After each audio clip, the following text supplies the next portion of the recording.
Good evening, everybody. Thank you for making your way out on an unpleasant evening. My name is David Knight, as has been alluded to already.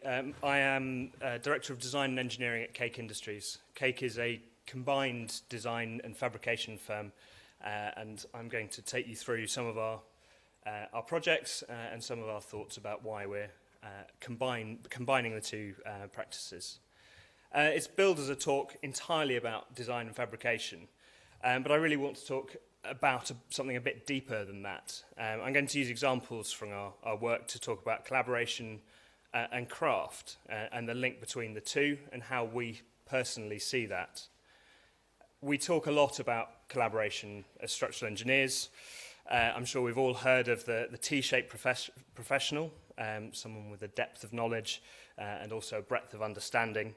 And we use that to communicate our professional skills to other professions.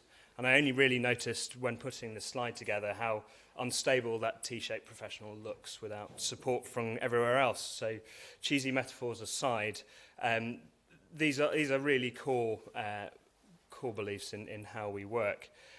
Prior to working at Cake, I used to work at Flint & Neil, which is a traditional consultancy and focuses primarily on the bridge market. I was responsible for leading design teams, carrying out the pre-construction design of a series of moving bridges and pedestrian bridges, including the Greenwich Reach Swing Bridge, which is on the top left there, Montgomery Bridge, which is a moving bridge in Canary Wharf, which has just been installed.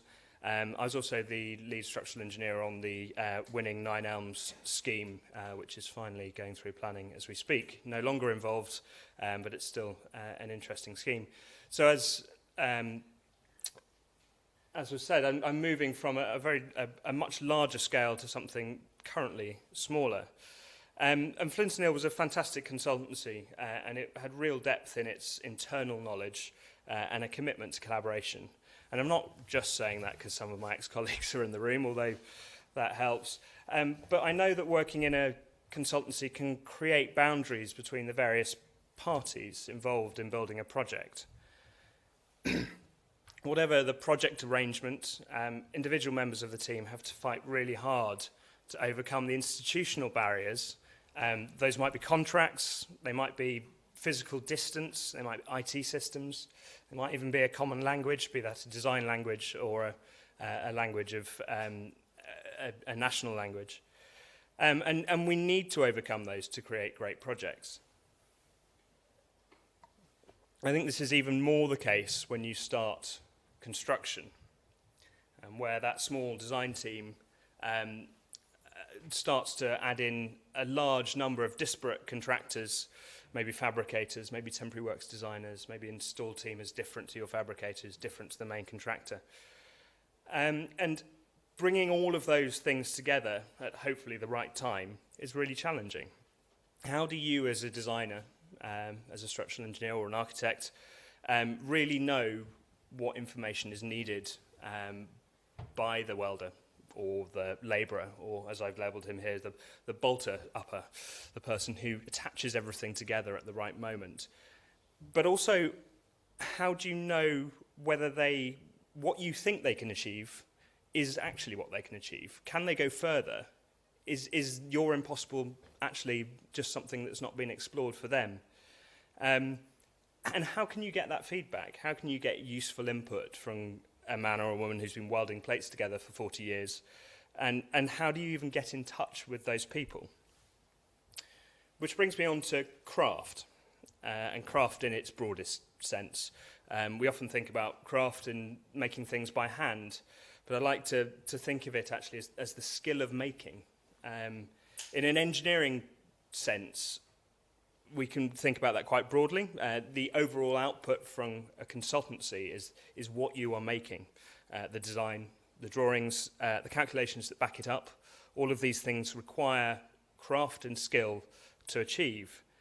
And in this, I think we as engineers must not lose sight of the fact that the craft and the value comes from that depth of knowledge and the principles of engineering. But that's not enough. Those things that I mentioned, the craft, about the craft, the calculations, the drawings, they are all forms of communication. And it's not much use if you don't effectively communicate that across those boundaries and across the interfaces that we find in the modern construction industry.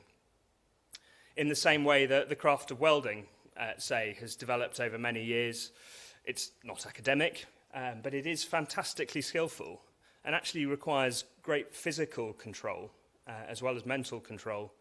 And there are some things that are far more difficult about it than we might expect. As with engineering, one of the difficulties of this craft is communicating to others and speaking a common language that helps us achieve a better end result, an overall product.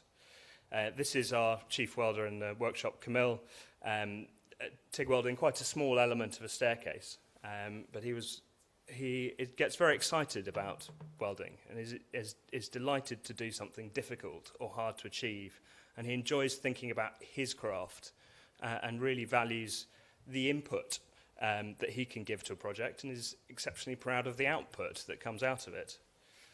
I'm not suggesting really that we've managed to solve all of those boundaries at Cake, but the company is founded with that at its heart. We're a combined design and fabrication firm, as I said. I've got two business partners, Kiefer Eriksson and Andy Creed. Kiefer's an industrial designer. He has a background in metal fabrication and large-scale art and LED installations. Andy trained as an architect. He worked as a model maker, and he's a timber fabrication specialist. So the three of us at heart are designers, but we're also makers. We run a workshop based in southeast London. This is it before we filled it up. We have two of these units side by side. And we have 6 employees. I'm going to go through a few projects that we've put together, but most of them are about the people that helped us to create them. Our work spans a whole range of fields. Some of the most interesting is to do with public art. This tends to be where the closest collaboration can be found with artists, where the skills that you offer as a fabrication firm mesh and respond to what they need. The firm started in 2012 with a project with Chris Wilkinson of Wilkinson Air Architects, his son Dominic Wilkinson, and the engineers were Flint and Neil, where I used to work. And I was lucky enough to be the structural engineer working for Flint and Neil on this project. We received this sketch from Chris, so I think actually this is post facto watercoloured in, but effectively this was the sketch you received from Chris, talking about the summer exhibition at the Royal Academy, and thinking about how pictures are displayed and the variety of traditional means with which that is articulated in landscape and rotating frames through to portrait.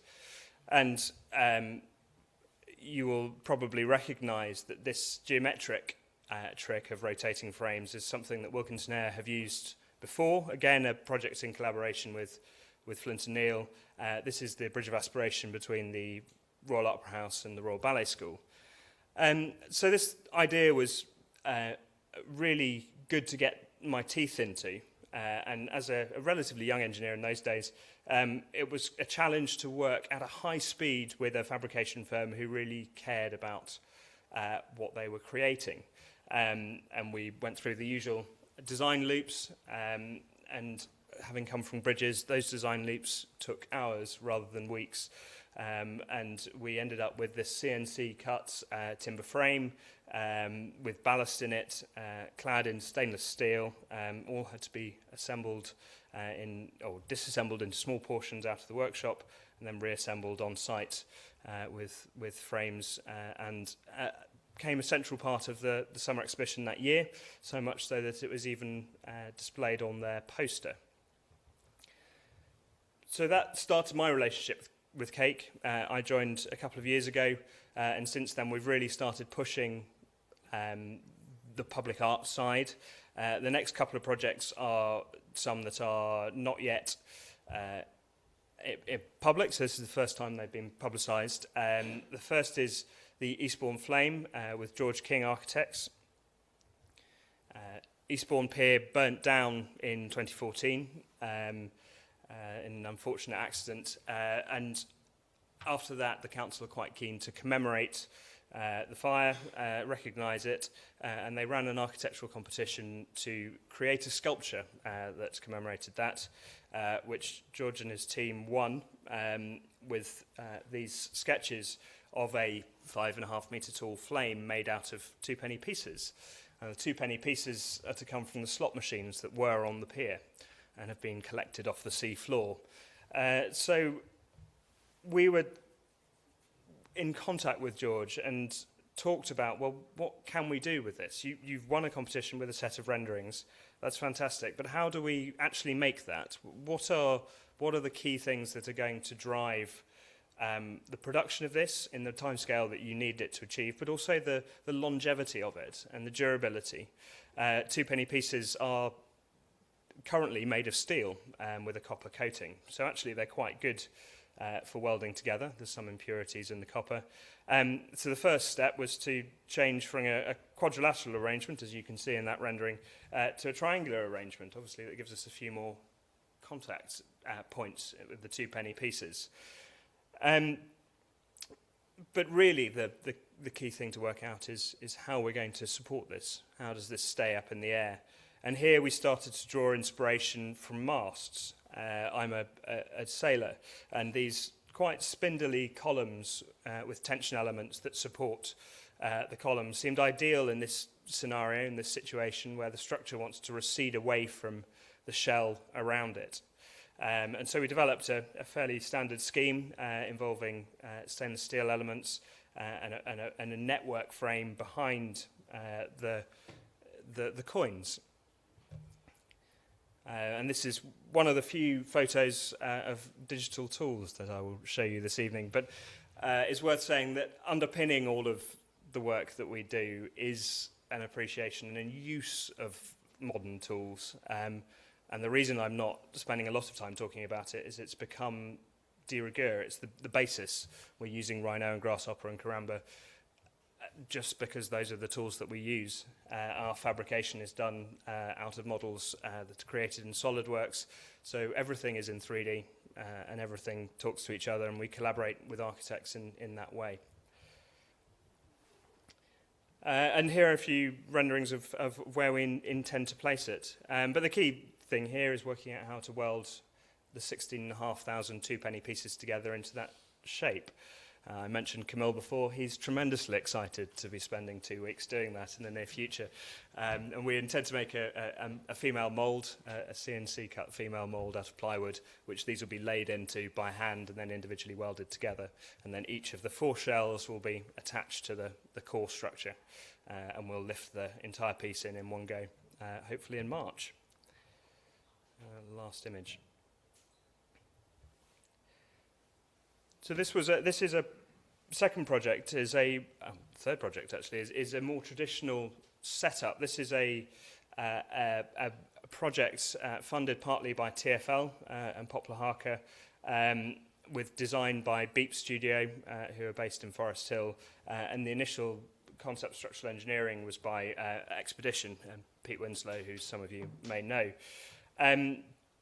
We won this in a public tender, but it's a project that is based on an innovative material. This is a perforated aluminium used in acoustic panels in the ceiling, and the funding from TfL is about whether this material can be used in other settings, particularly by the side of a major trunk road, and to provide an acoustic barrier. I've got a sample of the material up here. In fact, I've got a sample of the 2-penny pieces as well. So if afterwards you want to see what it's like, do come and have a look. But it's a malleable material. It's easy to fold.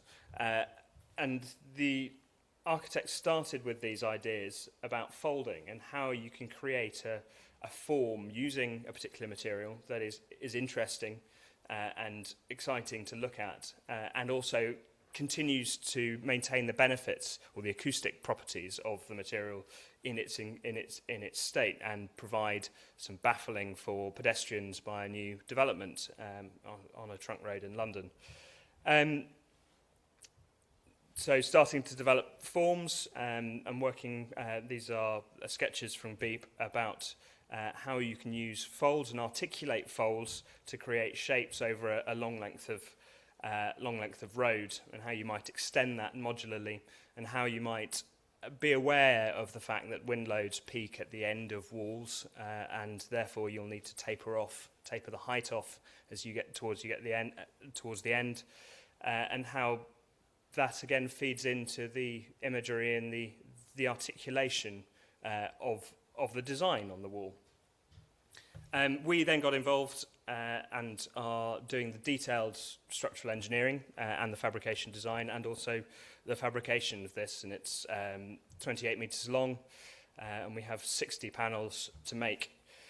And our challenge was then to take that idea and the principles of the structural engineering from Expedition, so the idea that it doesn't have any impact on the ground, it has vertical load obviously applied on the ground, but you're not tying it down, so mass concrete barriers, how you might build in the tolerances that are required to set up a sculptural object into a large set of panels, and how you might ensure these are easy to install next to a live road.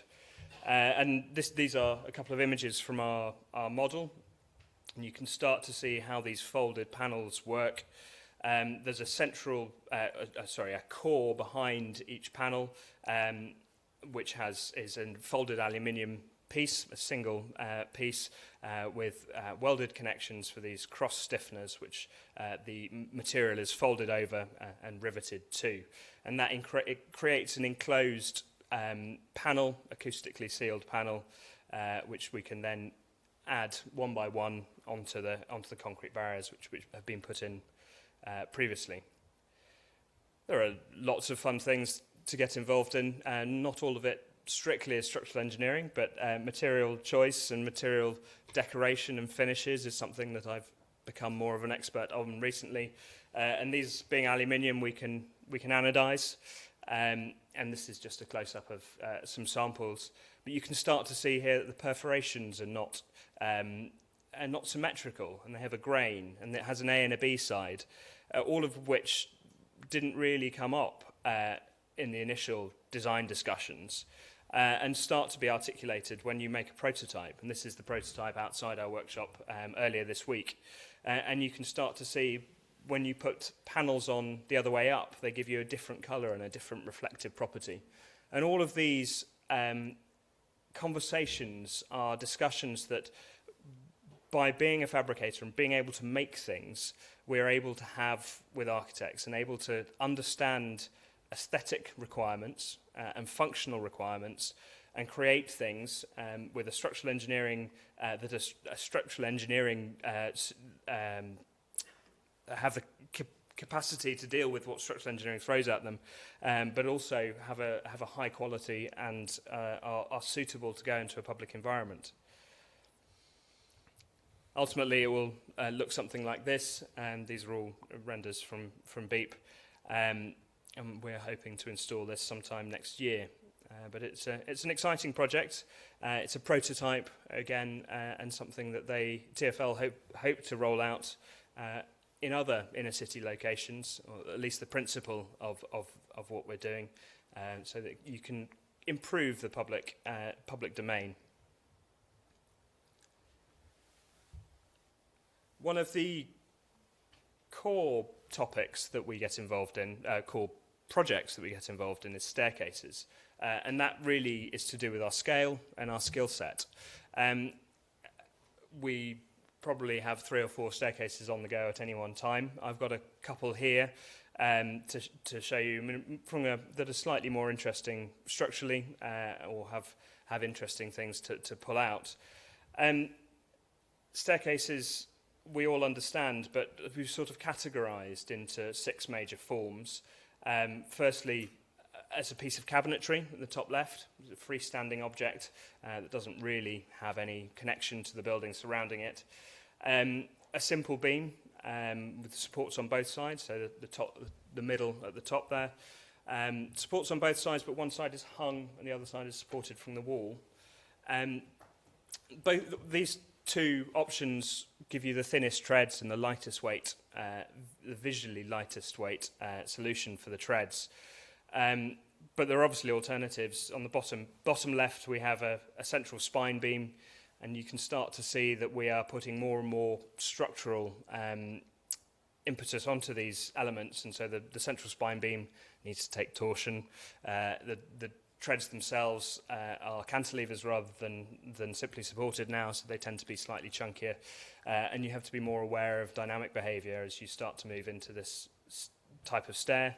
And then a true cantilever stair, it looks lightweight, but you're hiding a lot of the effort in the wall. And the bottom middle one, you will end up with a torsion box or a lot of supports to support each individual cantilever out from the wall.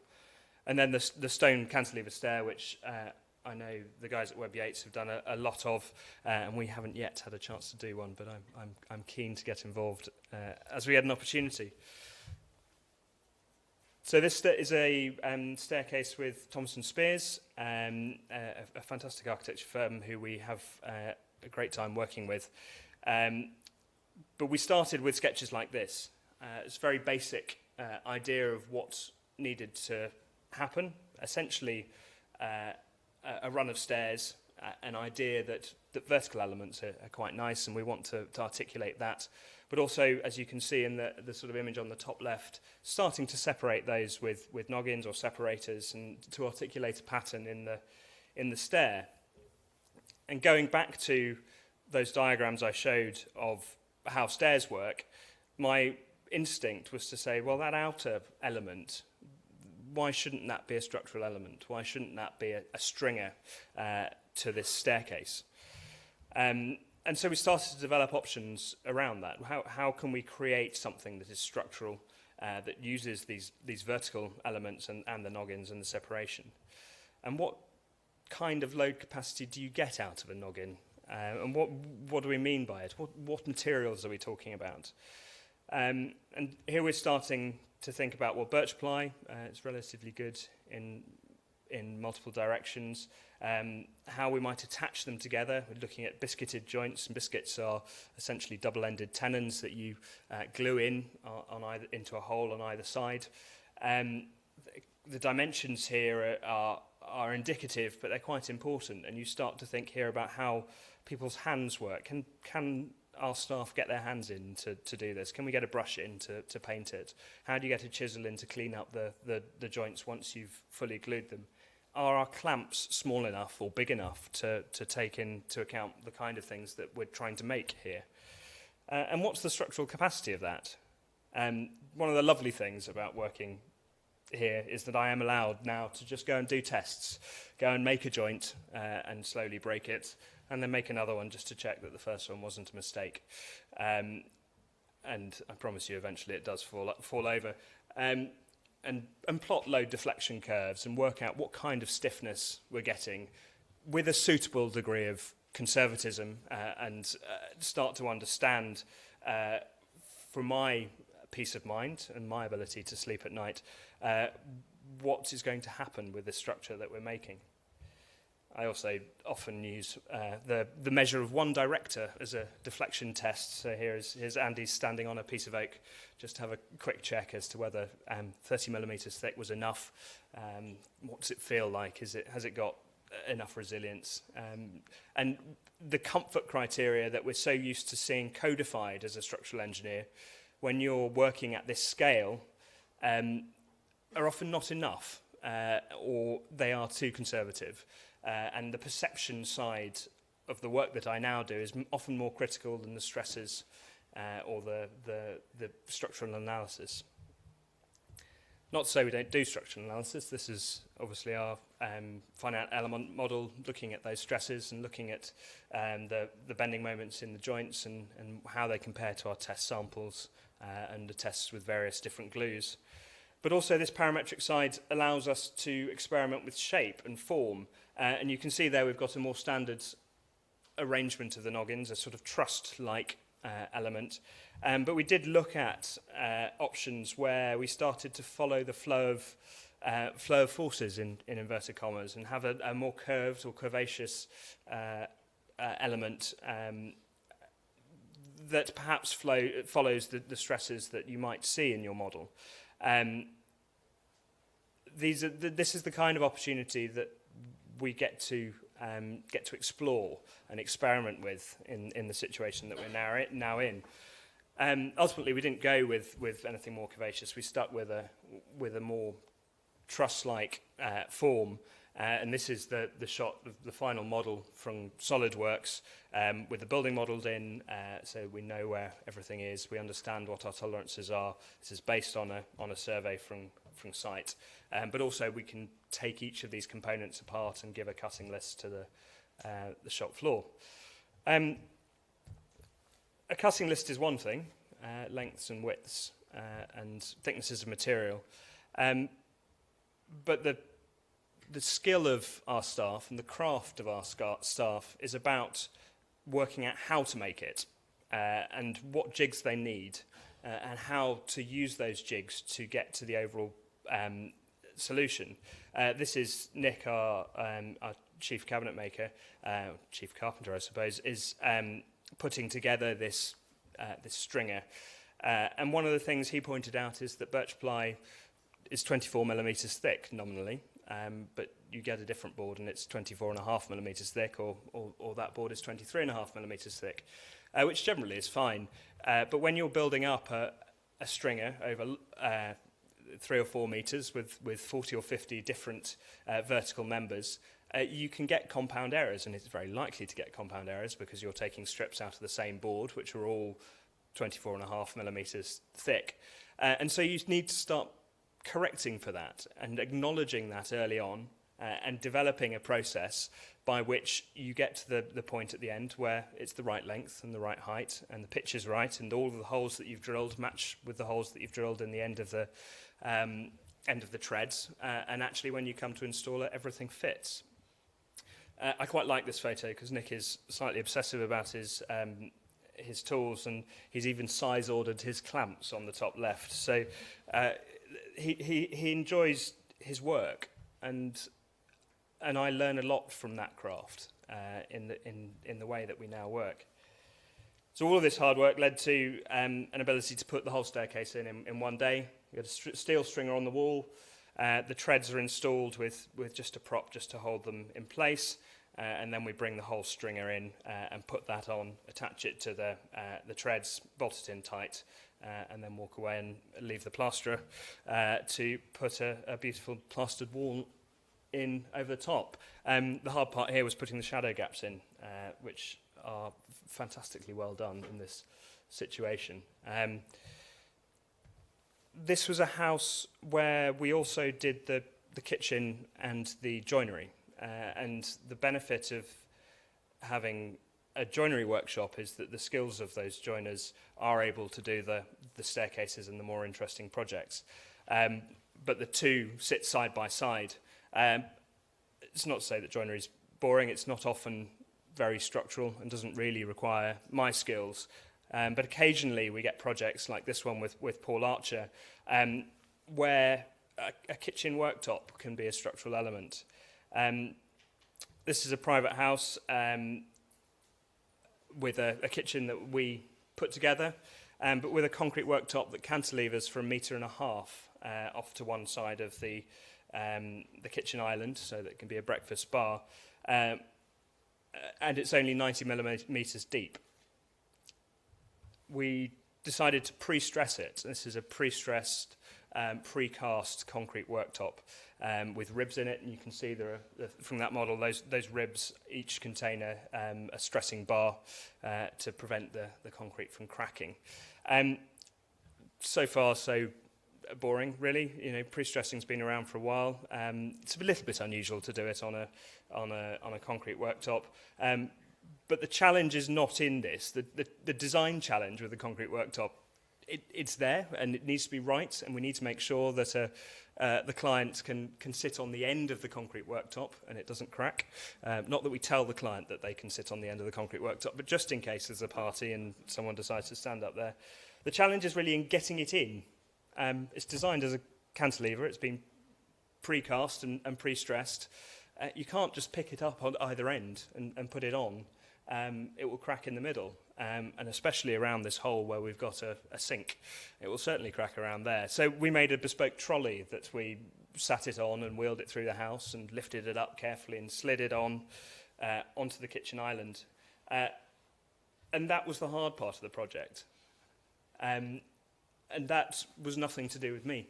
And the craft that comes into that, and the understanding of the processes, and the understanding that sites are pretty horrible to work on, and you don't get them nice and clean and tidy when you want them, and you've got to work around other people who are painting things, all feeds back into a design process. And the design process is mostly me at the minute, but it is all of my business partners and all of my colleagues feed into that process. Another staircase, another type form. This is with Chris Dyson Architects and Sonsino Turkin Contractors. This started with a sketch that's pretty much that, a drawing from the architect saying, well, this is where the staircase goes. It's got an S shape. What are our options? And that's a wonderful process, is to start with, we need to make this work. How can we make it work? What are the potential solutions that we can build, but also make structural sense and also look beautiful? Obviously, we went through an optioneering process, several different options that were developed along with their balustrade and their handrail and the overall aesthetic form. And we ended up with a central spine core. It's made of a 114 millimeter diameter CHS. Modelled that in SolidWorks, ready to be fabricated. But the quick amongst you will have noticed that that's quite an odd shape. It's a helical form as drawn, so it's not a planar curve, and it's quite difficult to make a helical CHS. It's possible, but it's expensive. But does it really need to be helical, or can we form this geometrically from planar curves, which can be bent in an understandable and well-known process? So this is the central spine under fabrication. You can see on the left an image with 3 planar curves that are cut and twisted and rewelded together to create a twisted helical spine. And then we are assembling this on our staircase wall in the workshop, where we pre-assemble everything on the picture on the right. And you can see in the picture on the right, I've just put my little example model. And this was to do with communication. This was to do with telling the welder, this is how we intend to do it. These are made of planes. We're going to assemble them like this. This is the amount of twist you need to put in it. I need to work with you to work out how to create an accurate jig that allows you to do that and allows us to get to the top and bottom of that helix and still meet the levels that we need to. And then we carried on assembling it with outriggers welded on and a solid oak set of treads that are then screwed into place. A handrail, brass handrail, again helically rolled brass handrail. Slightly easier. Brass is much more malleable than steel. And then this is disassembled, and it's due to be installed in the next week or so on site. Those are only the photos from our workshop, so they're not very smart. They're not smartened up yet. You haven't got the architectural gloss on them. But Aynhoe Road is another staircase, this time again with Paul Archer design, where we did use that brass handrail, those helically rolled elements, and working out here structurally, it's not that complicated. Again, we've got two outer stringers, rolled plates, cut and profiled. The curves and the geometry are quite difficult, and a lot of that was done in the model, yes, but really worked out empirically by the workshop. And the key thing with outer support is to make sure that this is all torsionally supported. There are obviously twist moments going into all of these elements, And so the key element is the box that sits inside each tread to stop the stringers twisting out and allow us to get relatively thin stringers around the outside. My days as a bridge engineer taught me about plates. If you can shave a millimetre off a plate, it makes a massive difference over a kilometre and a half of structure. In this case, I'm constantly being pushed to reduce plate sizes, mainly to get them down to weights that we can carry through windows or through doors, and manoeuvre in awkward spaces. And so it does matter whether it's a 12 mil or a 10 mil or an 8 mil stringer, and 8 mil is obviously preferred. And so if we can do things that make those changes, then we should be doing that, and not just from efficiency reasons or from sustainability reasons. This is a project where we really showed some of the work we do in mixing materials. These are steel stringers. It's obviously clad in timber. It's clad in the parquet flooring that's used in the rest of the house. It's got brass spindles and a brass handrail. And we're not afraid of those challenges with materials. And the final project is a very small structure, really. It doesn't require much analysis, but it still needs to stand up. But it was working with a firm of architects who were particularly interested in craft and interested in materials and interested in processes and finishes.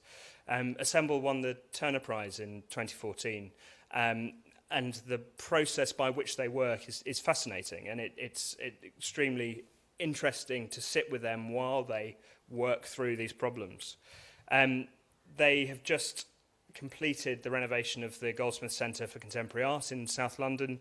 The café there needed some chairs, and they decided that they were going to make them rather than buy them off the shelf. And they came to us with these maquettes, with these little models of what they might be, what the ideas that they had, what finishes they might be. Can we crimp it? How does this work? How is it made, was the question that we were asked. We want it to be as simple as possible, but we want to understand how the processes that you go through can be used to make something. And so we started to hone in on the yellow one is the best example, really, a single sheet that's rolled and rolled in the crosswise way. So you create the dish, and then it's folded, and the two tabs, you can just see one, I'll indicate it here, just see one there, are then attached together to hold that all in place, and then with some fairly simple legs. This is prototype 1 and 2. The form is to be developed, and some of the dishing is to be worked out, and the fixings are all being worked out. But going through this process, this iterative process with them, was quite eye-opening for me, used to drawing a design and sending it off, and then having no more input in it, which I'm sure we all relate to. I talked about finishes. We went round and round and round on finishes with this. Is it made of aluminium and brushed? Is it made of steel and blackened? Do we mix those two? Or do we go for this rainbow-like, it's described as millennial finish, electroplated in a process that is more commonly used when you're making small elements for electrical circuits, screws and fixings. It's plated in zinc to improve its conductivity. But it creates this luminescent rainbow-like glow on the surface. And that's ultimately where we ended up, getting these objects plated. Do you plate the whole thing? No, well, you probably separate it up. Can you roll it after you've plated it? Well, that damages the plating, so we probably need to roll it first. Can we find someone with a big enough plating bath to plate a folded, rolled section? Well, we probably can. We just need to search a bit harder than asking the one closest to us. And going around these loops, working to create the legs and working out, well, what's the right angle and what's the right height, and how do we weld this together in a repeatable way? And it looks like a crude jig on the left, but that's a couple of weeks' work to get that right and to make sure that the process works and you can produce 20 that are identical. And you end up with a chair that looks like this, with riveted connections, 1.5mm thick steel sheet to sit on, and 16mm diameter tubing for the legs. And for assemble, it's quite a brave move. Every notable architect has designed a chair, and there are professional chair designers out there who've done a very good job, and the world is full of designer chairs, and they wanted to have their own, but also put their own stamp on it, and not just draw a pretty picture and have it made, but understand how the making process works.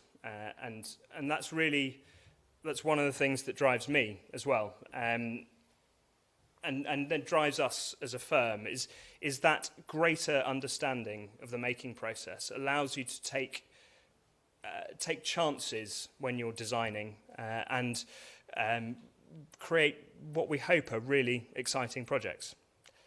This is just a few more. I haven't had a chance to talk about them all, but I hope that has given you an insight into what Kate does, insight into what I think is important about craft and collaboration, and hopefully it's been of interest.